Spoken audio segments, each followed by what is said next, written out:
Game kedua, match kedua kita antara tim Filipina melawan tim Kolombia dengan ternyata jungler Grok yang dibawa untuk di game kali ini bukan roamernya. Justru roamernya itu ada di tangan dari Unigo dengan menggunakan Kadita. Ya, itu dia tadi ya, fleksibel dari Kadita, di balancing lagi dengan adanya utility hero mid lane yang dia bawa dari arc cancel-nya dengan Novaria. Dan sejauh ini kita udah lihat juga ada satu buah singgahan sedikit ya, yang dilakukan dengan adanya Kanan yang cukup proaktif. Follow up dengan yang satu buah Ocean Oddity mengikis HP dari seorang Abyss. Yang aku suka ya agresif manuver dari Filipina itu datangnya dari Archangel dan juga Canon. Menuju ke arah jungle dari teman-teman tim Kolombia, seenggaknya memberikan damage yang lumayan besar kepada tim Kolombia. Mereka dari segi pertukaran ini nggak ada gold, nggak ada XP, tapi pertukaran HP. Lihat bagaimana Abyss Cutie dan juga Zeno itu darahnya udah setengah dengan satu inisiasi dari Filipina. Itu bakal enak banget sebenarnya buat modal awal ya. Walaupun belum ada point first blood juga yang berhasil diciptakan. Dan menariknya untuk game kali ini rotasi mereka langsung mengarah ke area bottom lane yang dimana ini diisi oleh masing-masing gold juga. Sedangkan Flicker Iron Hook sudah mulai mengarah ke area satu pemain dan Requitiano masih bisa mundur dengan selamat di area bawah sana. Oke, Requitiano untuk di game kali ini nggak ada terlalu banyak escape mechanism ya, karena dia menggunakan Inspire. Jadi yang dimaksimalkan adalah damage potential dan juga armor break towernya.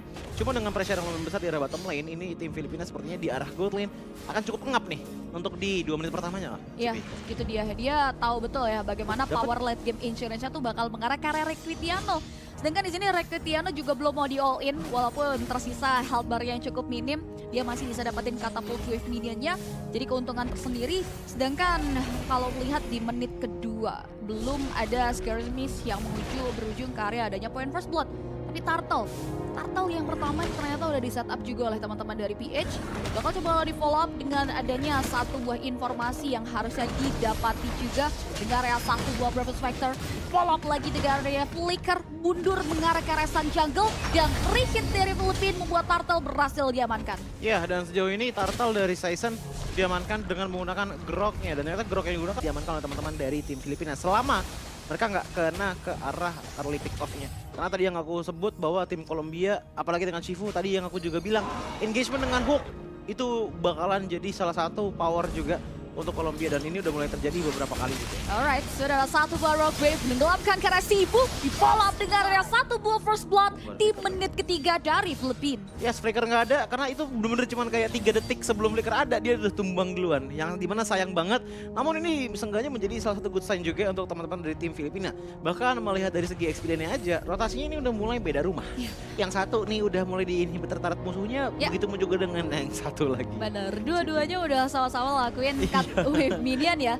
Dan gak ada yang ngehentiin juga karena fokus mereka menariknya dari awal. Ini dari menit ketiga berfokusnya ke area bawah. Tapi nampaknya setembakan dari Season menerima satu buah damage yang bakal di-follow up dengan area satu buah wall charge airborne mengarah ke area sang jungle yang ngebuat Karazir tumbang begitu saja untuk nothing.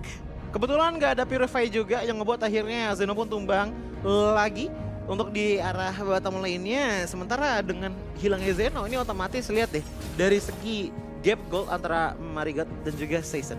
Gak terlalu gede, tapi ini udah beda satu angka yang dimana memperbesar lagi chance untuk teman-teman dari tim Filipina mengamankan Turtle yang kedua untuk di game kali ini. Ya setuju ya, kita tahu damage dari Retribution tuh mempengaruhi dari turret dan juga leveling. Ini yang ngebuat sebenarnya dari Prime Market-nya harus mulai hati-hati nih. Karena dari tadi Filipina ini tipikal yang gak pernah absen sama objektif netral. Dan bahkan kalau kita udah lihat juga setup mereka udah terlihat jelas banget terhadap Turtle yang langsung disambut hangat oleh sang pemegang retri dari Season sendiri. Bakal ditarik ke daerah teritorial. Ada satu buah Iron Hook yang bakal di follow up. Unigo masih coba untuk bertahan di sepersekian detik, tapi letupan yang bergelut membuat dirinya tumbang begitu saja. Dan ternyata, aduh nggak kelihatan lagi. Diambil ke Season yang ambil ya? Ya tadi benar pembahasan lo ya, equal lah 2 point kill didapetin dengan adanya satu turtle. Jadi nggak terlalu rugi juga untuk Kolombia. Yes, dan untuk sekarang sebenarnya aku melihat potensi dari tim Kolombia ya. Itu tadi berani banget dan aku suka dengan keberanian tersebut untuk tetap engage dan bahkan dapetin ke arah dari Unigo-nya. Namun nggak cuma itu aja, sebenarnya alternatif lainnya kalaupun emang nggak mau ngincer ke arah turtle-nya sih menurutku ya, Pi. Ya. Power itu bisa ditukar dengan adanya pick off potential. Jadi kalaupun memang satu mau lepas lepas saja, tapi ada 5 player ataupun 4 player langsung menuju ke arah satu lane. Yes, dan lane tersebut itu kayaknya bisa ditaruh di tangan Requitiano. Karena untuk di arah early gameplaynya, walaupun ada go away, ingat Iron Hook termasuk loh. Iya, itu dia. Iron Hook-nya masih tetap bisa tembus. Ini yang sebetulnya ngebuat Recruitiano harus lebih safe lagi. Tapi Outcam ada satu pemain yang harus tereliminasi dengan adanya kolaborasi juga yang sempat didatangi Onigo di area top lane sana. Sedangkan di area bawah Zeno agak sedikit terseok-seok. Ya, mulai dipukul mundur dengan adanya letupan damage yang diberikan juga oleh Recruitiano. Dan satu turret di area top lane ini jadi bekal juga untuk Philippines di menit kelima.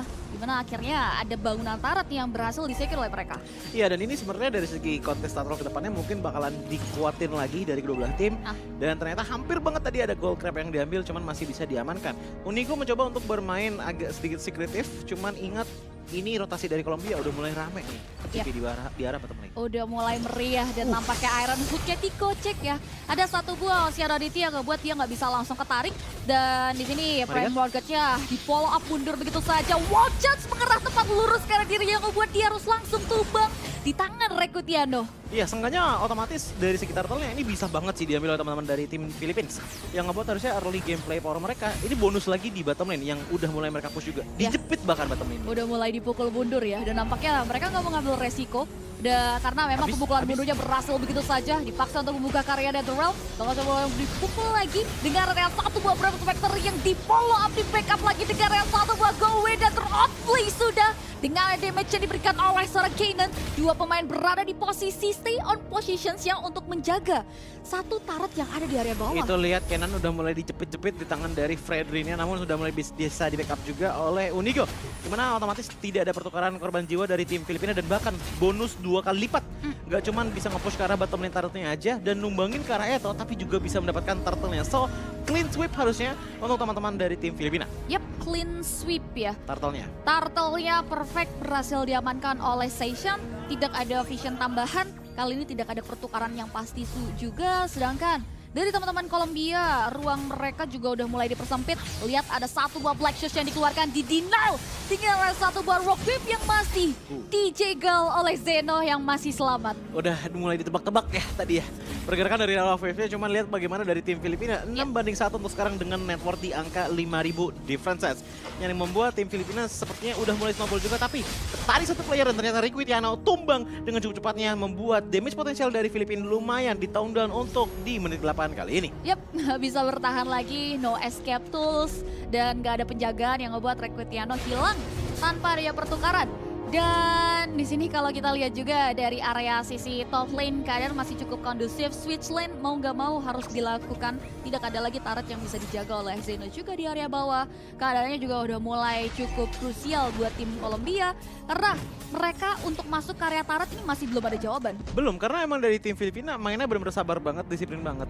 Like network mereka beda di angka 5.000 loh. Tapi lihat deh, banyak banget yang main bush. Canon main bush. Season lumayan rotasi tapi lebih fokus ke arah junggle-nya. Unigo juga main di arah bush. Jadi mereka tuh menurutku ya konsepnya adalah ngambil pick off 1-2 orang baru coba incer ke arah turret potensialnya. Gak selalu harus paksain team fight karena menurutku kalau untuk paksain team fight itu sebenarnya ada di tangan power Kolombia. Dengan menggunakan Chifu, Iron Hook-nya ngambil satu aja, apalagi dapetinnya ke arah Recruitiano. Wah, itu bakalan jadi turning point banget sih. Ya, itu dia. Recruitiano sejauh ini top masih lane. bisa jaga asa ya. Tapi nampaknya Zeno bakal coba untuk dieliminasi. Begitu saja di mana Sifu yang harus tumbang terlebih dahulu. Mengarah ke area satu buah Black Shoes, tapi Zeno gak bisa bertahan. Double kill berhasil diamankan oleh Recruitiano. Yes, dengan ramainya teman-teman dari tim Filipina yang langsung menambangkan ke arah 2 player membuat harusnya Kolombia ini udah mulai melakukan tone down manuver karena Lord udah mulai muncul di menit ke-9 dan lihat bagaimana invasi dari Filipina itu udah mulai dalam banget. Mencoba untuk mengambil ke arah purple buff-nya, seenggaknya Retribution udah gak ada di tangan dari Marigat yang memungkinkan tim Filipina untuk melakukan kontes ke arah Lord-nya. Walaupun ini belum Lord yang enhance tapi harusnya udah mulai ada push potensial yang besar di tangan dari tim Filipina dengan hanya satu Lord yang belum ter-enhance. At least Lord ini harusnya bisa masuk ke area inner ya, tapi Kanan memberikan satu buah perlawanan dengan area satu buah damage yang dia torehkan dengan Penalty Zone. Kanan masih bisa bertahan. Rock Wave dari Unigo bakal coba untuk mengusir mundur. Ada satu buah Netherrealm dan juga Black Shoes, tapi Seishan masih bisa secure karya objektif Lord. Dan lihat ada yang satu buah wall charge kebuat 3 pemain tumbang, double kill berhasil disecure oleh seorang Seishan. 10 menit teman-teman dari tim Filipina melakukan snowballing lagi, bahkan sekarang lihat kill point-nya 11-2 antara tim Filipina dan juga tim Kolombia membuat potensial mereka nggak cuman besar banget tapi juga mungkin ada jaminan satu turret yang bisa dihancurkan. Lihat bagaimana dari segi damage potensial Recruitiano itu udah besar banget dan bahkan tadi bisa menumbangkan Prime Marigat. Dan aku hitung itu tadi cuma 4 detik aja Ya. dengan ngelawan tank jungler. Wah itu yang sebenarnya momen mahal banget ya. Perjalanan season juga untuk kasih follow up cepat banget yang ngebuat Colombia juga nggak ada pertukaran. Ini jadi suatu buah isu yang cukup krusial ya, dimana mereka akan menerima serangan kembali dan lihat Astral Recall mengakhiri satu pemainnya dari Colombia habis harus down. Dan tidak ada pertukaran hal-hal tersebut. Dan Lord ini nampaknya bakal dibiarkan terlebih dahulu.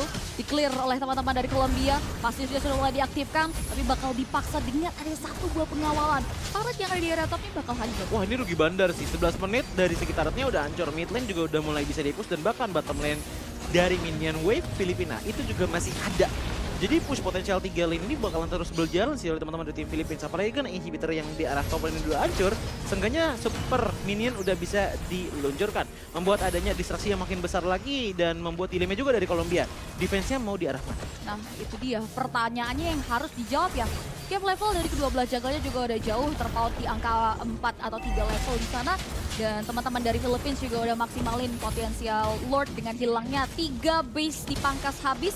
Seperti dugaan kita, World Cup for Nothing tidak ada yang mengenai resource yang dikeluarkan oleh Seasons. Tapi nampaknya satu pemain terhimpit, satu buah Prospector juga dikenal dengan area Go yang dikeluarkan. Tapi lihat penalty zone, mengarah tempat carry beberapa member dari Colombia. Killing spree berhasil disecure oleh Sarah Cannon. Dan nampaknya 2 pemain down, bersisa 3 player saja. Double kill berhasil disecure, Master Expose kali kedua. Dan double kill juga berhasil diambil Indigo. Wipe out, Philippines berhasil take the game 2. 12 menit lagi untuk tim Filipina.